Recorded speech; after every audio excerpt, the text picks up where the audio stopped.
Salve galera, tá começando mais um vídeo aqui no canal. Se você não me conhece, né, meu nome é Rubens Gomes e hoje, meu amigo, hoje tem aula. Hoje nós vamos ensinar a você como selecionar o quanto de peso você deve usar nos exercícios. Roda a vinheta aí.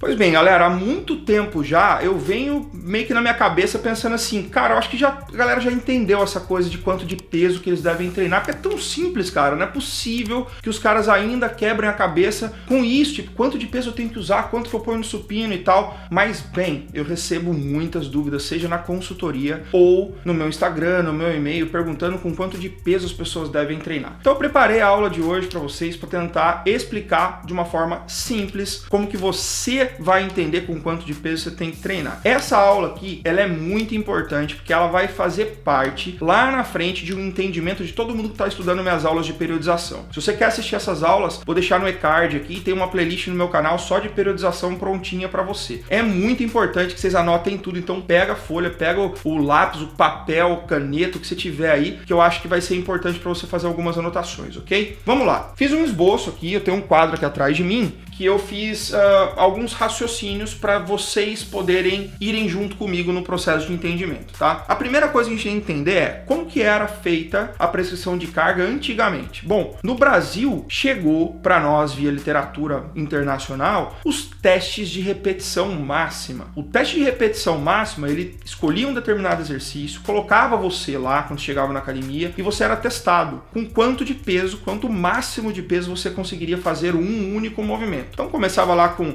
um peso para 8, 10 repetições, você fazia a percepção de esforço que você apresentava e ia fazendo com que o seu professor fosse mudando o peso até chegar em uma repetição, beleza? Beleza. O que tem de errado com esse teste? Quase tudo. Primeiro que é o seguinte, nós temos 3 tipos de fibras musculares no nosso corpo, certo? Fibra tipo 1, fibra tipo 2A, fibra tipo 2B. Por que é 2A e 2B? Porque elas são parte de um mesmo conjunto de fibras. Por que então que tem diferença entre as duas? Porque elas são dois tipos de fibra muito parecidos, com pequenas características diferentes, tá? Enquanto que a fibra tipo 1 é totalmente diferente. Então a fibra tipo 1 é uma fibra mais avermelhada porque recebe mais sangue, recebe mais oxigênio e trabalha em zonas de repetições maiores. A fibra do tipo 2A e a do tipo 2B são as fibras de força, tá? São elas que hipertrofiam mais. Principalmente a do tipo 2A, porque ela recebe ainda um suprimento de sangue muito grande, logo de oxigênio também, mas ela também guarda um grande volume de glicogênio, né? Aquele carboidrato que a gente come fica dentro dela bonitinho. A fibra 2B já não recebe sangue, igual a 1 e a 2, né? Então ela é uma fibra mais branca. Por quê? Porque ela é puramente glicolítica e ela tem uma grande reserva de creatina, fosfato também, que é excelente para a produção de força. Então essas 3 fibras diferentes atuam em 3 momentos diferentes. Aqui com mais repetições, aqui com repetições médias e aqui com menos repetições. Poucas repetições, repetições médias, muitas repetições. Maravilha. Quando ia se fazer o teste de força, qual que era o problema grande? Qual fibra que eu testava? Pensa. Se eu ia fazer o máximo de peso possível para um movimento, eu testava essa fibra aqui. E quando eu testava essa fibra aqui, que é a fibra que faz esforço rápido, né? Que faz poucas repetições, tem muito glicogênio, muita creatina. Então eu testo essa fibra, eu não vi o quanto dessas fibras estão trabalhando ali. Essa é a fibra prioritária. E a partir do teste dessa fibra, era prescrito todos os percentuais de carga que você ia usar em treinos de hipertrofia e em treinos de resistência. Bom, aí o que acontecia? Eu testei essa fibra e eu vi que no meu teste de força, o meu supino, por exemplo, deu 100 quilos totais, tá? Contando peso e barra. Fiz o teste, descobri que eram 100 quilos o meu supino, né? Que fibra que eu testei? Fibra do tipo 2B. Fibra que faz muita força. Aí, eles criavam, por exemplo, uma correlação para o treino de hipertrofia, onde, em média, 80% dessa carga era o suficiente para eu treinar a hipertrofia. Então você pega um supino de um cara que fez uma repetição máxima, torando o pau, com os olhos bugalhados, com o peito cheio de ar, louco para terminar a repetição logo, que achou que ia morrer. É 100 quilos, é o máximo, cara. Pensa. tá? Aí você pega 80% dessa carga pro cara fazer, por exemplo, 4 de 8 no supino. 4 de 8 no supino com 80 quilos para um cara que tem como força máxima 100 quilos é muita coisa, meu irmão. É muita coisa. E aí o que começou a acontecer? Começou a se abrir os viés, começou a, não, mas é no máximo 80, pode ser 60. Mesmo assim, as cargas nunca eram exatas. O indivíduo nunca conseguia cumprir o treinamento com aquele percentual de carga. Até porque, pensa, de novo, eu testei essa fibra, peguei todos os percentuais em cima dela. Então, lógico que isso aqui não vai dar certo, porque a fibra muscular, ela inerva através de estímulo elétrico, e a força é uma coisa que ela não tem como ser mensurada endogenamente para você liberar o quanto de fibra você quer atuando naquele momento. Então é por isso que os testes de força foram abandonados. Então esquece teste de força, cara, pelo amor de Deus, ainda mais para nós somos marombeiro. Se você não tá preparado, um teste de força no meio de um mesociclo pesado pode te machucar pra caramba, tá bom?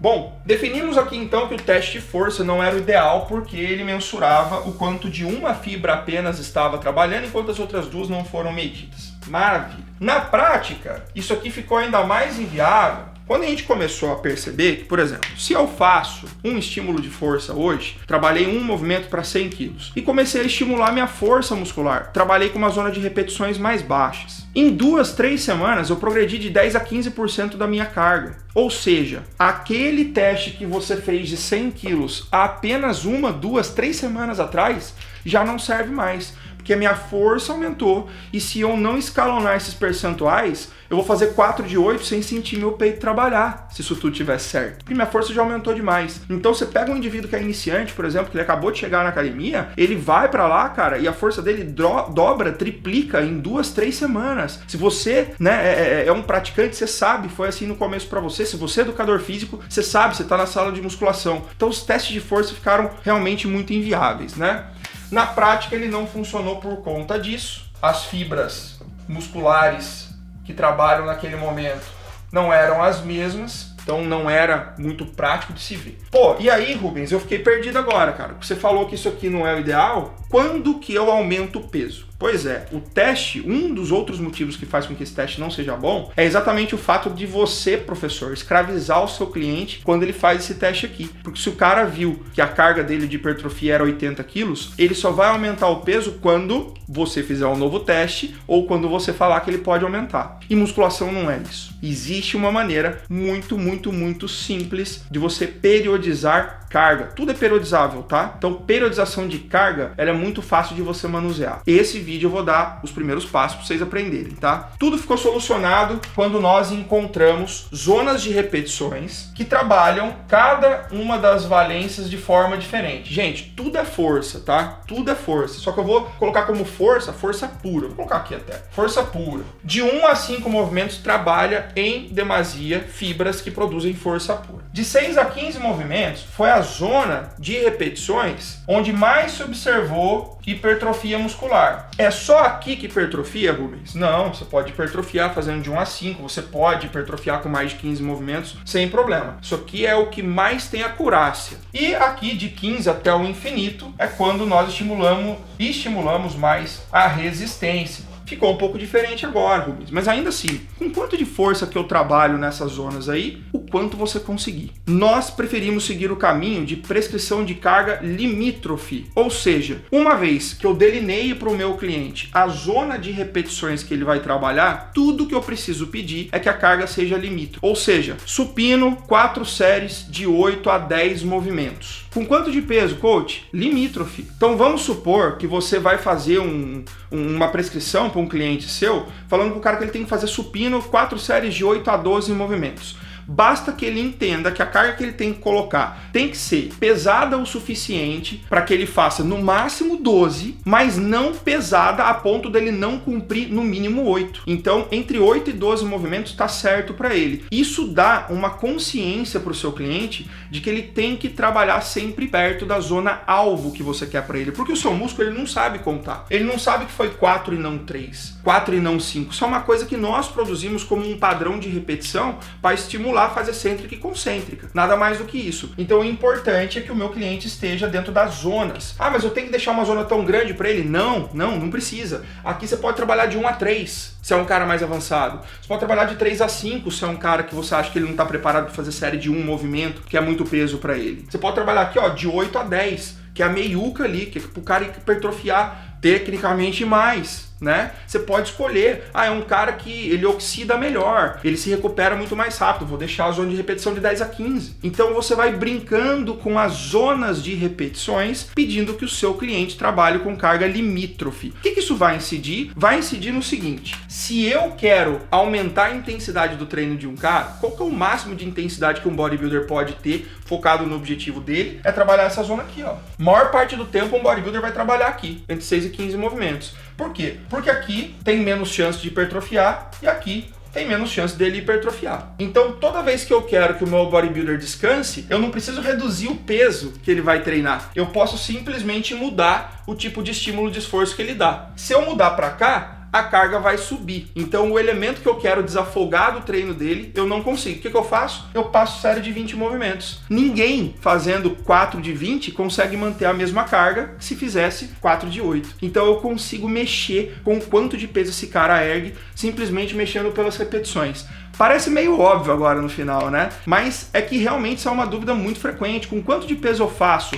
Eu tirei a lacuna de peso da prescrição de treino que eu faço hoje em dia. Por quê? Porque isso só servia para confundir as pessoas. Se você passa, por exemplo, um supino 4 de 10 com 10 quilos de cada lado, o cara só aumenta quando você fala. E o que eu quero é o meu atleta pensando. Se o meu atleta entender que ele tem que pegar o máximo de peso possível dentro da zona de repetições que eu prescrevi para ele,